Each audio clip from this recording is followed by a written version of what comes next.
So welcome, Pitman students. This is Mrs. Freeman, obviously here up in the office. I'm here with some guests. We have Jennifer Marsh, who's here from the Stanislaus County Behavioral Health and Recovery Services. We have Christy Hoffman, who's here with us as well. She is serving as a parent, who will be talking to you guys shortly. And then we have a couple other people that are on without their cameras on. We have Marshall Byer, he's kind of taking care of all of our tech stuff. And then we have Marcella Berber, who is in charge of our chat. So teachers, if you guys have any questions from your students, please put those in the chat. We're bringing you guys this presentation because, as you know, we've talked a lot about the use of drugs and alcohol with our younger students. We have our FAST Club, which is our students who are promoting healthy choices and being drug and tobacco and alcohol free.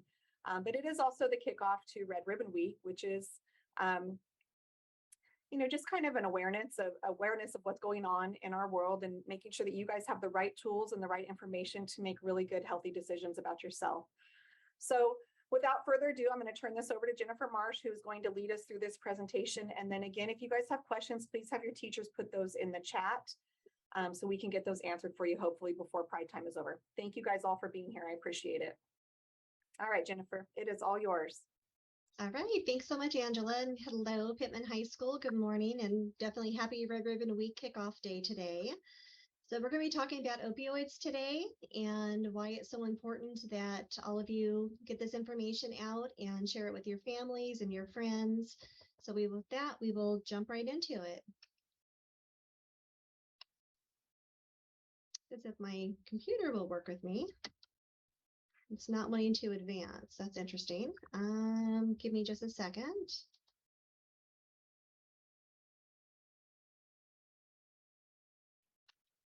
There we go. It's just a little bit delayed for some reason. Okay, it's Monday. It's not feeling it quite yet either. So opioids, we're going to be talking about what these are, why we're talking about them, and then what you as students and staff at Pitman High School can do. So opioids, what they are. So it's a drug that can take many forms. As a prescription pain medication, it are things like fentanyl, morphine, codeine, Vicodin, OxyContin, Norco, and Percocet. And of course, there's some street names and slang that we use for these same terms. Oxy, Killers, Perks, Vikes, Capt, and Cody. The different forms of these pain medications come directly from the poppy plant and come out of mostly that main ingredient, which is morphine, and even heroin comes from that. So even though it's a natural source, it can be used for illicit drugs as well as legal drugs. And we'll be talking a lot about fentanyl because that's something that's huge right now in our community and really impacting the lives of our youth and older adults and adults. It hits everybody. Okay, so just a quick kind of information on what an opioid is and how it works. So opioids are central nervous system depressants, and that means they impact the part of the body that regulates your breathing and your heart rate and your GI tract. It slows all those things down. And why they work so well for pain is they mimic the body's own painkiller, which is an endorphin. And opioids bind to those receptors in the brain, and they then alleviate and relieve pain. It also works to increase dopamine, which we'll talk a little bit more about that too. Dopamine is kind of your happy hormone. It's what gets us up in the morning, keeps us motivated, and moves us throughout the day. Okay, so some of the effects of opioids, again, because they are central nervous system depressants, they slow everything down. They slow down your reaction time. It impacts your memory and affects the way that you act and you make decisions. It also can make you feel drowsy. There could be some confusion. Again, that slow heart rate, nausea, constipation, and trouble breathing. Those are some of the effects of an opioid. If you stop taking the opioid, you can have withdrawal symptoms. What those withdrawals look like are body aches, sweating, fever, insomnia, and vomiting. And we never want to mix an opioid with alcohol or other drugs. And that if you did, that significantly increases the risk of overdose and death.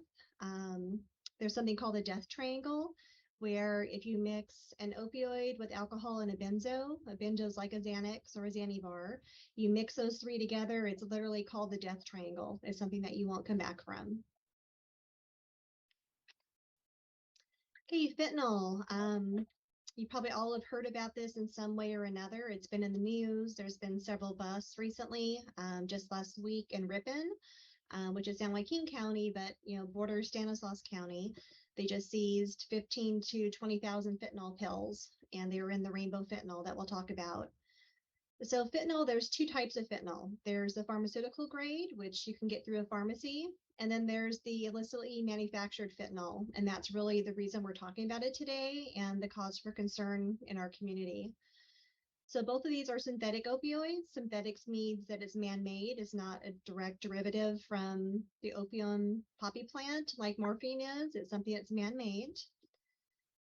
Pharmaceutical grade fentanyl is prescribed by doctors, and it's used to treat severe pain, especially after surgery or for those advanced stages of cancer.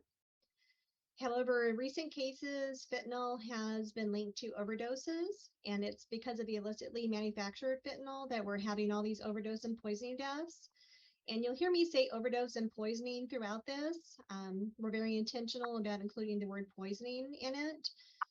You can't take too much of something if you don't know what you're taking. So people that you'll see some pictures of some community members that we've lost, and hear from one of our parents that lost her son to this, didn't know they were getting fentanyl.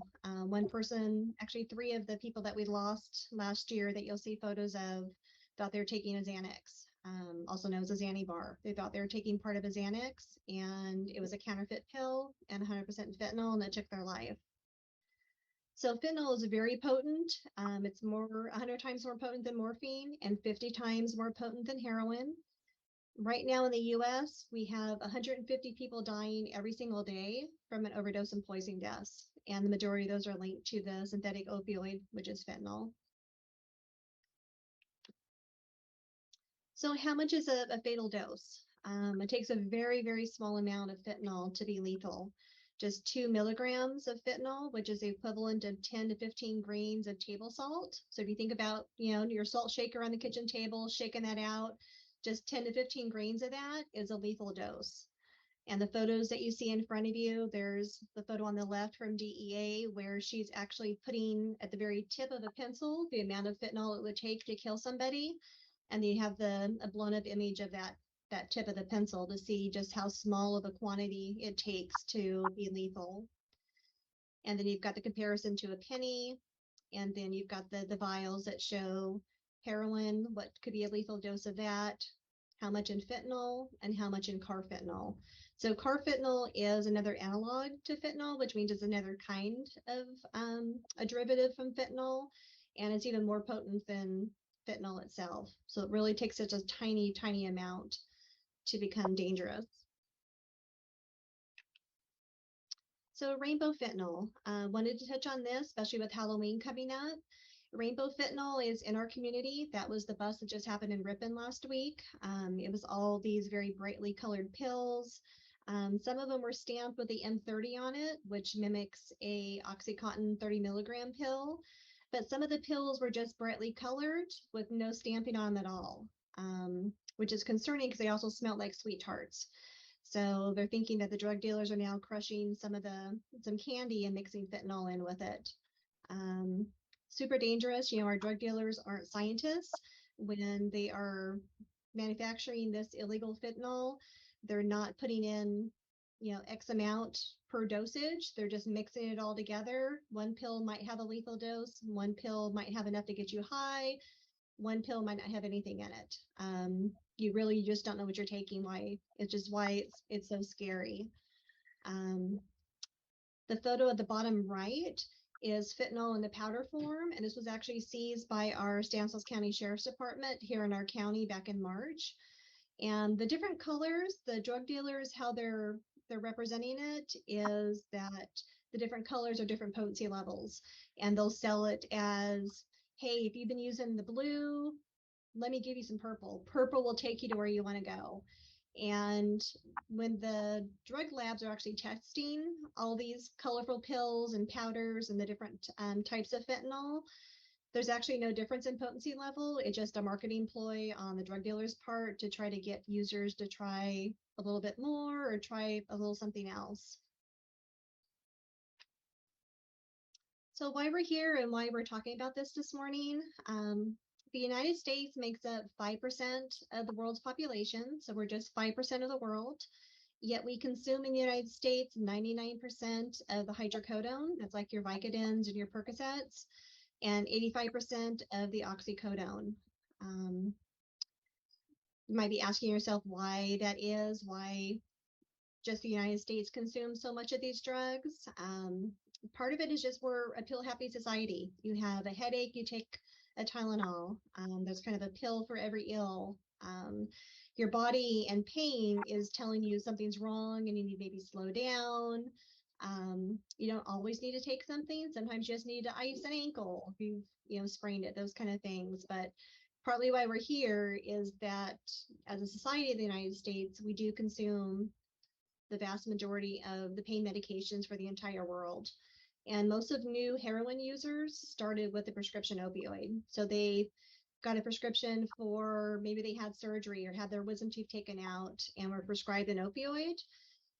They became addicted. Once they couldn't get that prescription anymore, then they moved to street level and started to abuse heroin. So just to go over some of the local impacts here in Stanislaus County. So last year we had 176 overdose and poisoning deaths. So that averages 3 to 4 people every single week just in our county that we're losing to this. The main driver of those deaths is from fentanyl. And our preliminary data for this year, for 2022, unfortunately has us on pace to exceed last year's numbers, which is horrible. Just one death is too many. 176 is just unacceptable. That's so many lives lost, and we've got a visual of who we're losing to this. So here, just to give you an idea of who we're losing so far this year, this is a graph that shows the fentanyl deaths. These are just the fentanyl deaths this year in Stanislaus County by age and by gender. So the majority is ages 30 to 40 years old, but right behind that is our 18 to 29-year-olds. So these are some of the beautiful faces of the young people we lost last year, and a couple prior to that. We have Connor, we have his mom, Christy, with us. That's going to be sharing some information about Connor. He's forever 21 years old. Jordan, forever 29. Timothy, 21. Bella, 14 years old. She was a freshman at Waterford High School when she thought she was taking a Xanax, half of a Xanax actually, and it was 100% fentanyl, and took her life. Beautiful young lady, beautiful family. Her older sister was actually one of our Friday Night Live leadership students. All 4 years she was in high school, so I actually know her family really well. Jason, forever 20 years old. Zach, 26.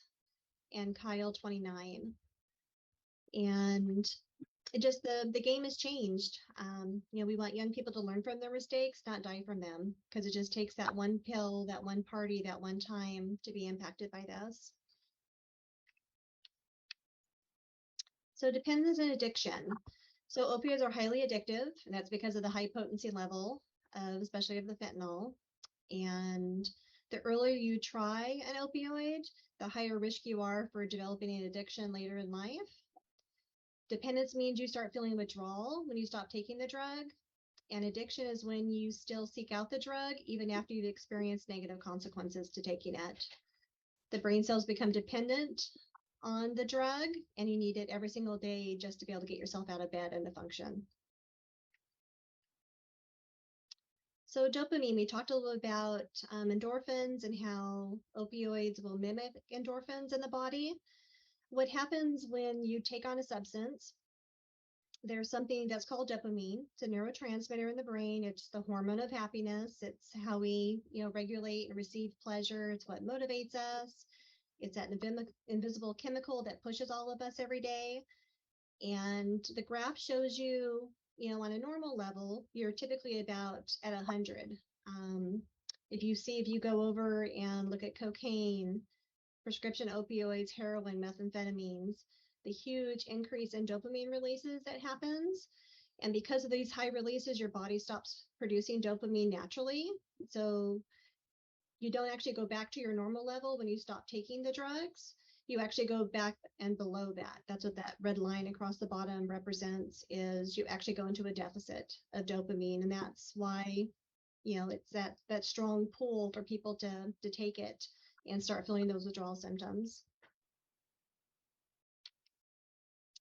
So signs of opioid misuse and addiction, there's some behavioral changes that you could look for in friends and families.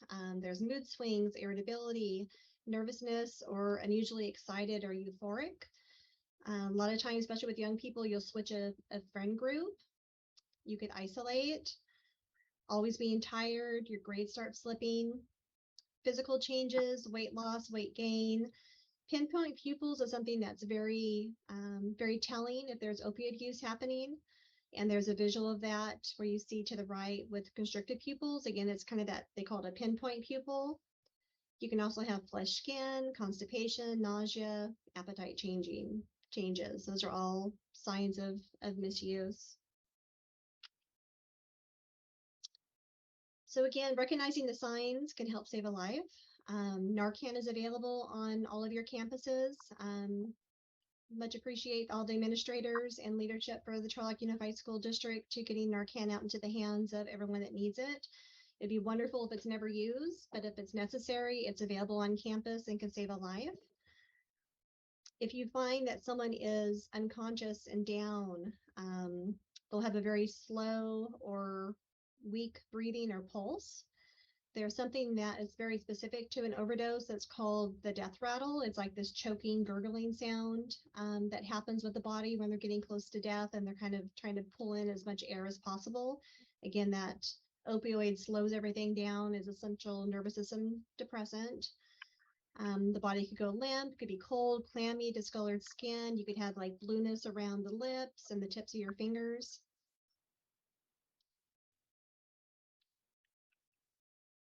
So what you guys can do. So prescription drugs should never be shared with anyone else. It's illegal and very dangerous, especially with fentanyl right now. You never want to take a drug that's not directly supplied to you by a doctor or a pharmacy. If a friend offers you something, never, ever, ever take it. You don't know where it's coming from. They may not know where it's coming from, and you might not be getting what you think you're getting. So there's just some images of some of the counterfeit pills that are out there and also the authentic pills. So drug dealers are very good with cutting out those pills to look just like the real thing, especially the Xanax, the Xanny bar. That's what took Bella's life, the Waterford High School student we talked about. She took part of a Xanny bar, and you can't tell the difference between the real and the authentic.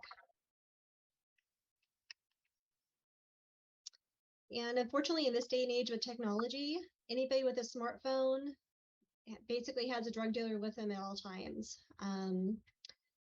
Some of the people that you saw in those images bought their Xanax or their Percocets or what they thought was an Oxycontin from Snapchat and from Instagram.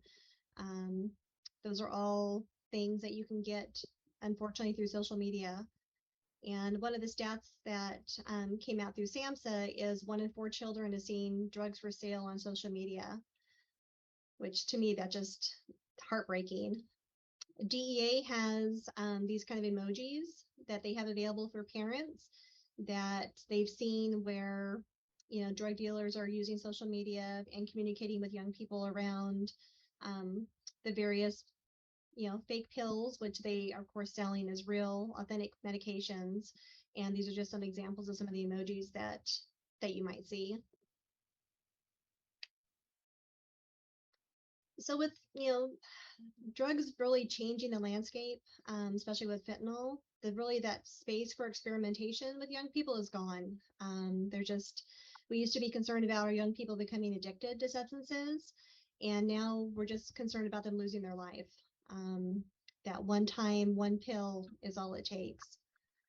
A lot of people references playing Russian roulette with your life, which was why we had the images of the loaded gun.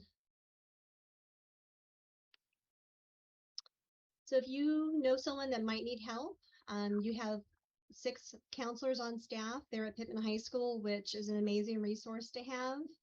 We also have our Opioid Safety Coalition has a website that's called stanrx.net, and it has resource information for the entire county here in Stanislaus, and it's everything from youth to parents to prescribers. It's an excellent resource that has all the information you need on how to seek help. The Center for Human Services right now is our only in-person alcohol and drug treatment services for youth. And we're in the process of getting some school-based services out and about throughout Stanislaus County. But right now, CHS is the only in-person treatment program. There is one other program that we've contracted with recently in the county that's just doing telehealth and a lot of medication-assisted treatment, which is the best practice for an opioid overdose and addiction. So I want to introduce Christy Hoffman. She's been an amazing ally to our office and to our Opioid Safety Coalition. She's going to share her story of her beautiful son, Connor. So Christy, I'll turn it over to you. Hi, everyone. Thank you so much for having me. I am going to tell my son's story. His name was Connor. Connor was a happy baby and a very busy boy. He was very creative, always taking apart everything and trying to create something new with it. He was an artist at heart, loved to draw and work with metal and wood. Our church was his second home. He wanted to be there with his friends above anywhere else. We spent every summer of his life going to family camp. He loved that place, and we have picture albums full of beautiful memories spent there as a family. We started to see changes in Connor after he graduated from high school. He had an extremely close friend group of 6 guys, all growing up in the youth group at our church. 2 of the guys in the group started liking the same girl, and Connor got the girl. There was a huge fight. Lies were told. His friends from birth all abandoned him, and he was beyond crushed. These were guys that he did everything with. He started hanging out with his new girlfriend's friends and another group of younger guys from our neighborhood. He dated the girl for about 9 months. She was amazing, and we loved her. Ultimately, that relationship didn't last. And the day after she broke up with him, he smoked weed for the first time. He had lost all his friends in one fell swoop, other than the group of younger guys that he had started hanging out with, and they would be his undoing. I think the biggest impact of his story is found in his own words he wrote in journals when he went to rehab. This is his testimony. He wrote this as something he wanted to say to the youth in our church. So these are his actual words. A lot of you in here know me, and some don't, but my name is Connor. I went to this church from birth up until I was 19. I went on mission trips to San Diego, Mexico, Guatemala, and Honduras. On top of that, I served in children's ministry here for years. Toward the end of 2018, I began to stray away from the Lord. I started to hang out with the wrong group of friends. I know now that was my first mistake. I was introduced to a whole different lifestyle. It took me almost 2 years of saying no to weed until I gave in and said yes, and I was off to the races. It started off as a fun time with my best friend at the time. I started experimenting with every drug possible. I started taking paths I never should have stepped on. My life began to go downhill when I met what I had thought was the love of my life. I had fallen head over heels in love with the one thing that gave me all the warmth I needed. Her name was Fentanyl. She was sweet, exotic, and simple, with a side of deadly potency that filled my need for a thrill. The more comfortable I got with her, the more controlling she became. The more love I gave to her, the less love I gave to myself. I had tried every drug, every substance that would take me out of reality, but nothing quite numbed me like fentanyl. She was my everything. In the midst of my addiction, like many others, I felt like it was all okay and that I functioned well through it, but that wasn't the case. Drugs are like a parasite, a disease of the devil to poison the mind. I would soon have to come to realize that this was a problem. I had become powerless through my addiction and had to surrender my disease over to the care of God. By the end of 2020, I had lost trust with my family. I lost my job. I lost my confidence. My brain was scrambled. I became homeless, and I ended up needing treatment for my disease. So I took a step of faith into the Modesto Gospel Mission for help and treatment. It was there that I was reintroduced to the Lord, and it was there that my paths began to straighten out. I had finally found clarity for the first time in life after 2 years of using. But after the 30 days of treatment, I would soon come to believe that wasn't enough. I ended up using on day 42 of sobriety, and I almost died. After all my work at the mission, I had to start from square one again and recount my days of sobriety. My parents ended up requesting I try Nirvana rehab. I had a vivid dream one night in rehab. I was riding my bike home, but when I arrived, my house was in pieces and burnt to the foundation. As I walked across the destruction, I came across a hole in the cement. I heard distant voices calling my name. As I approached the hole, I saw 3 men covered in sores, dirt, and their skin was burnt. They said, "Come with us, for it's all fun in this world." But I resisted. The men grabbed my legs and pulled me under into the hole. Next thing I knew, I found myself in my old room standing next to a line of fentanyl with enough to kill me. I relapsed without question. As I fell asleep in the dream, I regretted my decision. But as I closed my eyes, I woke up from the dream. Connor graduated from the Nirvana rehab on Tuesday, May 25th, 2021. On Wednesday, May 26th, Connor settled back into our home. On Thursday, May 27th, Connor and I spent the day together getting him a haircut he desperately needed. We also found him a car he was super excited to purchase with money that he had saved up. It was 5 p.m. by the time we decided to purchase it and too late to go to the bank. We decided to go the next morning. On Friday morning, May 28th, I found Connor lying on the floor in our home with burnt foil next to him. He was dead. Sometime during the night, he'd gone out and bought $10 worth of fentanyl. There was no more regretting of a decision, no more waking up from a dream. Connor's life is not defined by his last couple of years. He was smart and caring. He loved completely and would do anything for his friends. He was creative and nurturing. He was friendly and respectful. He was loyal and thoughtful. He had plans and goals. He didn't want this for his life. He was trying.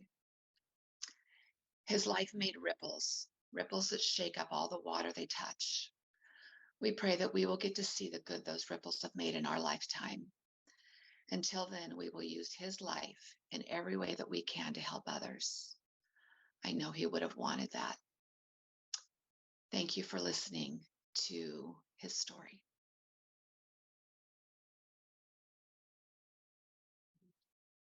Thank you so much, Christy, for sharing Connor with all of us. So this brings us to the end of the presentation. I'd like to open it up for questions. I see there was one question in the chat that Marcella asked or responded to. Students want to know if it needs to be ingested or just touched to be fatal. And like she said in the response, it depends. So if you touched it and then touched, your mouth, your eyes, inside your nose, there's a potential that you could then overdose from it as well. It just, again, depends on potency levels, how much is on your hands when you touched it. but just touching it isn't enough to become fatal or for you to overdose from it. You would have to then basically suck on your fingers, have it some way that you're ingesting it as well for it to actually impact you in that way. Narcan is a life-saving medication that can reverse an overdose. Can it be baked into foods, or does it lose its potency then? I haven't heard of it being baked into foods. It's in everything right now, street level. It's been mixed into methamphetamines, the cocaine. We have local reports of it being on marijuana. So people are smoking it on marijuana. Some people not even knowing that it's on the marijuana. It could be vaped. I haven't heard of it being baked into food though. Most drugs do lose potency when you're cooking it. But again, I don't know specifically on fentanyl. I haven't heard of any accounts of that. The majority of what we're seeing and how it's impacting our community is it's in the counterfeit pills, and people are either smoking it or breaking it down to inject it or just taking it orally like you would any other pill. Fentanyl patches are something that are prescribed by a doctor and can be used for pain also. People scrape off the fentanyl off the patch and then smoke it, or cook it down and are able to inject it from there. But the majority of what we're seeing that's causing all the loss of life in our community is the counterfeit pills. Those are all really good questions. Any others? Let's see, I have another one. I've heard of a recent young kid who came into contact with a pill at Donley Park recently, had to go to the emergency room. I cannot find that on the news or social media. Is there confirmation of this? So the information that I get comes directly from the coroner's office, from our death data, unfortunately. So we don't get a lot of information on people that have overdosed and then it's been reversed and their life has been saved. I haven't heard about the Donley Park one. I can check in with law enforcement and get back to Principal Freeman on the answer to that, though. The concern is that it's in absolutely everything, and that the drug dealers are marketing it in these brightly colored pills that make it attractive, especially to young people. To them, they don't care if they lose a few people along the way. Their goal is to sell it to you, get you addicted, because then you become an ongoing customer. And they continue to have revenue coming in. So yeah, we did just recently, 2 weeks ago, there was a student at Johansen High School here in Modesto that went down on campus. Luckily, the substance use counselor on campus had Narcan available and was able to administer it to the student, and it saved their life. It was a miracle that he was discovered as quickly as he was, having gone down on campus, and they were able to get the Narcan and administer it and save his life. He thought he was taking his Xanax as well.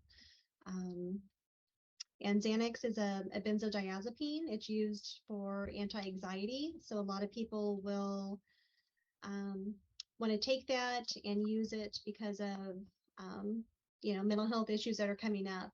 Just things that are coming up out of, being back in person again after COVID.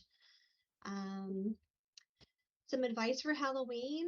I would say dump all the candy that you get. I would not, as a parent, I would not let my kids take anything they got from anybody. I would dump all the candy and then take them to the grocery store, say, hey, pick out whatever you want, and I got you. It's very concerning with all the rainbow fentanyl that's out there. A bust down in Southern California was fentanyl pills in Whopper boxes. It's been found in Skittle packages and Nerds packages. So again, I would say, go out, trick or treat, have fun, enjoy your friends, and getting dressed up, dump everything you get, and ask mom and dad to take you to the grocery store and get some of your favorite candy that way. It's not worth the risk. We had a recent event in series where a student was walking home from a football game, or actually from football practice, and had a headache, was feeling kind of sore of course, from football practice, asked a friend for a Tylenol. He was given a Tylenol. He took it and he overdosed because that Tylenol was laced with fentanyl. So even over-the-counter medications is being laced with fentanyl. So if you didn't purchase it yourself or your parents didn't purchase it, don't take it. If it didn't come from a pharmacy and the container with your name on it, or it wasn't a bottle that you purchased with your family from the pharmacy or the grocery store, it's not worth the risk right now. It's so frightening how many people we're losing to this. Down in Southern California, they had a loss of life with a couple students that were in high school down in Southern California. They had about 10 people overdose and 2 of them died. Again, it was those fake Xanax. And from the images that you saw, you can't tell the difference, whether it's fake or it's real. Any other questions? Or Christy, any closing remarks? Or Angela, any final reflections? Just think, Jennifer, I appreciate you tremendously for being willing to present this to our students and bring this awareness. I'm not gonna lie, I'm a little sick to my stomach right now listening to all of it. It is very real, and I just worry a lot about our kids. So thank you for bringing this to us. And students, teachers, you guys, we have obviously counselors are here, administrators are here. If you guys have questions, concerns, follow up, whatever it may be, don't forget to reach out to the people here that are here to support you guys, including your teachers, any staff member at the school. All right, and I thank you again, Christy. Thank you so much. I know that was hard to share a personal message about your son. I think it's a great way to honor his memory by him teaching other people. So thank you for sharing that and being vulnerable to open that up to all of my students here. Thank you again, Jennifer, and students, thank you guys again for listening. With that, I think we can close this out, Jennifer. Thank you again. Thank you so much, everybody. Be safe and take care.